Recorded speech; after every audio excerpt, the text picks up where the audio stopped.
Let's look at number 1 from the area volume FRQ practice worksheet. So we have two graphs here. We have f of x. That's the one that starts below and then moves above. And then you have g of x, which I highlighted using highlighter here. So let R and S be the two regions enclosed by the graphs of f and g shown. Find the sum of the areas of regions R and S. So if we want to find the areas, then we're going to have to do our area formula. So we do top minus bottom for both. Now notice that in these two regions, we don't have the same top function and bottom function.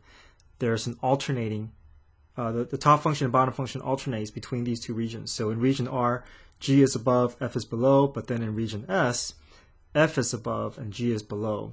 So we need to have two separate definite integrals representing each of these areas, and then we're going to find them separately and then add them together.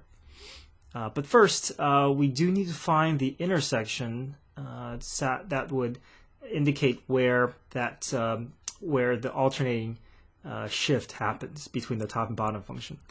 So after we enter this in our calculator, in our graphing calculator, we can use second trace intersect, use that feature to choose 2 points that's relatively close to the point of intersection, and then the calculator will find that point of intersection for us, and we get 1.0328.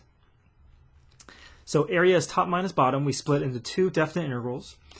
So for the first region, it's going to be g of x minus f of x, right? Top function minus bottom function. So I have g of x represented here, minus f of x. I leave that in a set of parentheses. In our calculator, you can also use y1 minus y2 if you have both of these functions already defined under y1 and y2, and then you can just call those functions and then use math 9 definite integrals to enter this portion in. And then for the second interval, we're going to go from 1.0328 to 2. So let me write that in.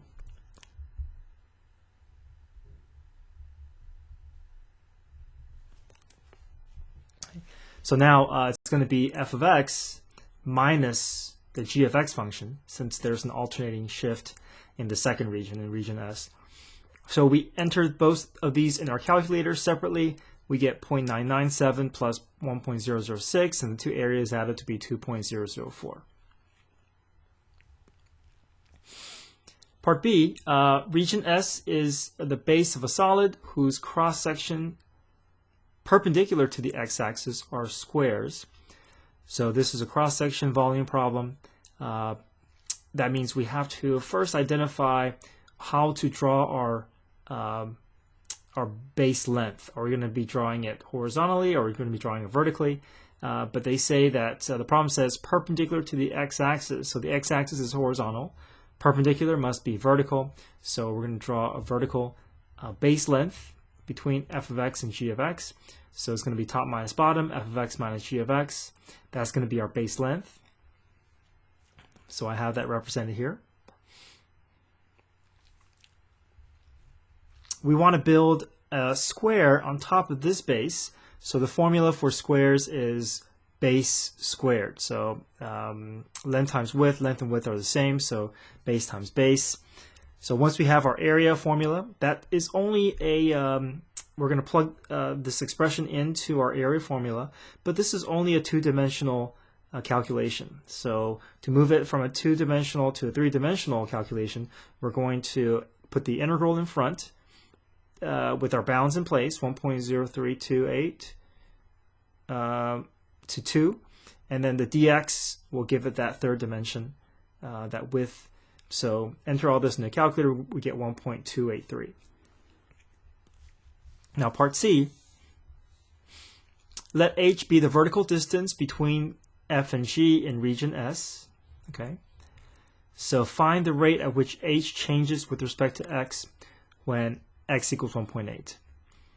First, let's represent the relationship between h, f, and g. So h is the vertical distance between the graphs of f and g. So that distance is just going to be f minus g.